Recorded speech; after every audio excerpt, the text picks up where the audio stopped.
Having decided that they haven't spent enough money wasting it on independence brochures, the SNP are going to launch yet another one. They're going to stand there and have another shiny, glossy brochure that will do absolutely nothing for the people of Scotland, that is an absolute waste of money, and it will be totally unachievable because they're never going to get independence. And they want this time to show how they are going to join the EU, even though it's very, very unlikely the EU will want them. And even then, the best estimate is somewhere in the region of 10 years after independence. Of course, by then, they'll have to have adopted the euro before they go in. It's all very complex for them. And even then, if they have adopted the euro, they still have to trade with their biggest trading partner, which is Britain. And we don't spend the euro. And so they will be reliant entirely on Germany deciding what their exchange rate is. It's all very, very mindless, isn't it? Anyway, we'll take a look at this to see why there are claims now that it should be filed under the fantasy section at the local library. Here goes. So, new SNP Scexit EU paper should be filed under the fantasy fiction, amid claims Scotland would waltz back in. They won't go back in. Scotland have never been part of the EU. It was the United Kingdom that were part of the EU. It's they who can go back in. Scotland would have to apply as a brand new nation. And of course, to do that, it has got to adopt the euro. It's got to have a central bank. It's got to meet certain regulations in regards to national debt. It would fail on so many metrics that there's no way they're going to get back in what they think would be 8 years. 28, 38, 48 maybe, not 8. Anyway, the SNP government is set to launch its 7th taxpayer-funded independence paper on Friday, this time covering the EU, but has so far failed to give accurate timelines of when this could happen, with its own analysis suggesting it could take 8 years. But do you believe what these people are saying? 8 years? Not a chance. You've got a man who shouldn't have a job on the left. You've got a man who's too incompetent for the job he's got on the middle. And you've got a woman with an IQ of 86 on the right. Do you think that any of these people are capable of deciding that they can pull Scotland into the EU in 8 years? And that's regardless of what Spain says. And Spain doesn't want them in because Catalonia. Anyway, the SNP's latest taxpayer-funded prospectus and waste of money has been blasted as fantasy fiction, as ministers claim that an independent Scotland would waltz straight back into the European Union. The Scottish Government is set to publish its 7th paper on Scexit on Friday. Independence Minister Jamie Hebburn, who is entitled to a near £100,000 salary, plus expenses, for attempting to break up the UK, even though he's been told that he shouldn't be spending money on this as it's a reserved matter, claimed that the administration will set out their policy on joining the EU. But during his introduction spiel, he failed to give any sort of timeline for this, instead saying an independent Scotland would do so as soon as possible. That would mean never. The secretive Scottish Government was forced to publish analysis earlier this year of its predicted timetable for joining the bloc. And officials wrote that this could take up to 8 years. I think it would take a minimum of 8 years. With this information kept hidden until the Information Commissioner stepped in.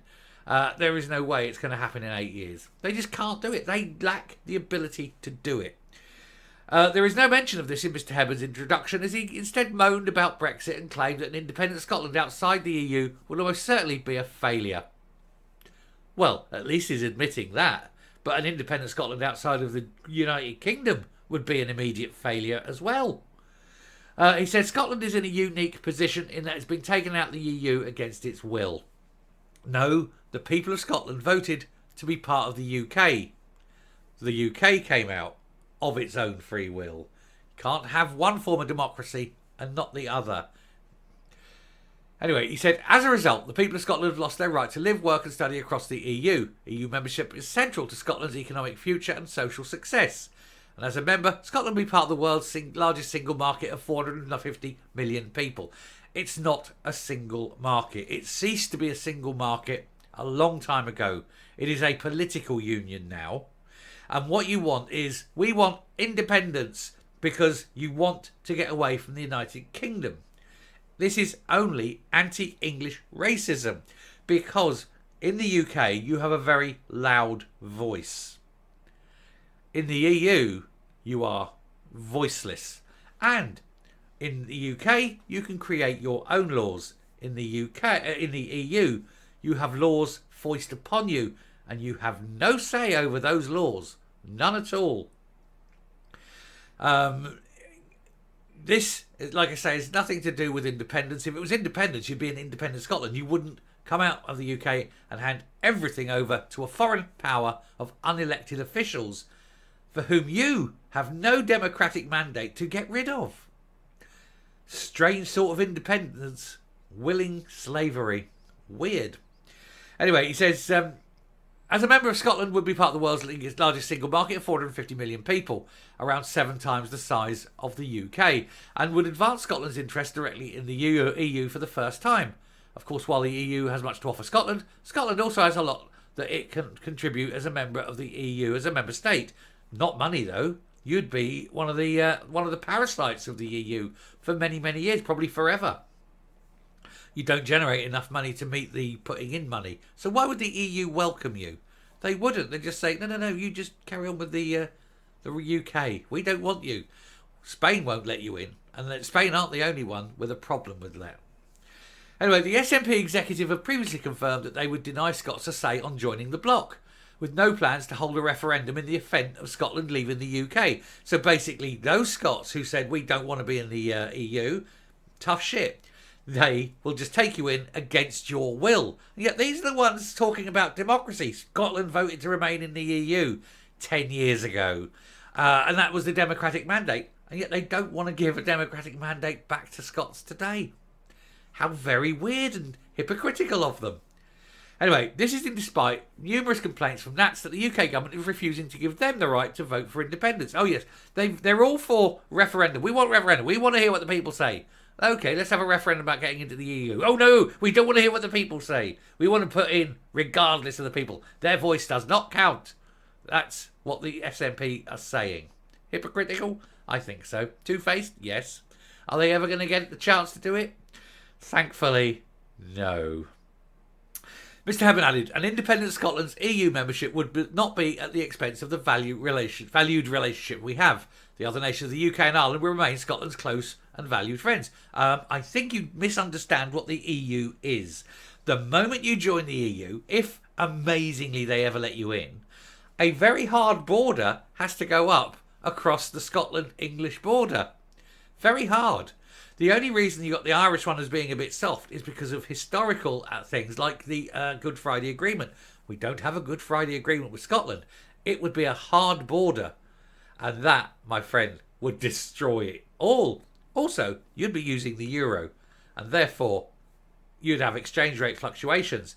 And you wouldn't have a say over your own interest rates or anything like that. It's a very weird position to be in, especially as then the Barnett formula ends, and so all that money that would come from Britain isn't going north, and all the jobs, like for example, Cumbernauld, all that big tax office for the United Kingdom, that'd have to come south. You couldn't leave Cumbernauld in Scotland. That's an independent country. Boom, boom, boom. So all those tax jobs come south. All the high-tech jobs in and around Rosyth, they'd have to come south. All that nuclear power stuff, that'd all have to come south. All that money coming out of the Scottish economy. And that's not, of course, to say that you're going to have all those Scots businessmen going, do you know what? I think I'll go down and live in England and bring my company down as well. Oh, Scotland, you'd be bollocksed. But these are the idiots that are trying to do this to you. Anyway, Shadow Constitution Secretary Donald Cameron told the Scottish Daily Express that the SNP's indulgence of independence propaganda papers are a total waste of time, resources and money and effort and everything. He added, their latest half-baked paper looks like it should be filed under the fantasy fiction section. Ministers are trying to claim that an independent Scotland would waltz straight back into the EU. The EU rules have made it clear that the exact opposite would be the case, and Scotland, under the SNP, wouldn't meet the criteria for joining. He said it's disgraceful that the SNP continue to squander all this money on utter nonsense. They should start focusing on Scotland's real priorities, like the NHS waiting times, growing the economy, and all the other things, rather than their independence obsession. Well, he's right, isn't it? And look, the face of a man who hasn't got a clue what he's doing, but he's happy to take 120,000 a year of public money to do a job he cannot actually do, and he's been told he shouldn't be doing the job anyway as it's a reserved matter. Plus, the majority of people don't want independence, no matter how many glossy brochures you wank away millions of pounds on, with the wastrel, the fool, and the 86er coming up. Literally millions of pounds a year, millions, are being wasted on this independence obsession so that they can have these nice glossy brochures. They can stand around and look at this and look at that, touching them like the fondling. You know, they like fondling things in the SNP, don't they? Look at this, lovely, isn't it? Millions of pounds wasted. Meanwhile, people can't get operations. And for what? For this indulgence of wanting this independence thing that they're never, ever going to achieve. And that's for joining the EU. Not while my grandmother has hairs on her ball bag will they ever join the EU. The EU don't want them. They don't want them. They can't afford them. It's a busted flush. But then so are they. And the sooner they're gone, the better. And this is why they're losing so much support. People are realising. They're also realising that they're being run with a cabinet in Scotland with an IQ somewhere in the low 90s. Doesn't help that she's only got 86. She's dragging them all down, but I don't think many of them are above 100. Anyway, I shall finish there, round off, and we shall say goodbye to them for now. Got many more videos to go. It's a busy, busy day. Thanks for watching. Do stay safe, and I will speak to you later. Bye.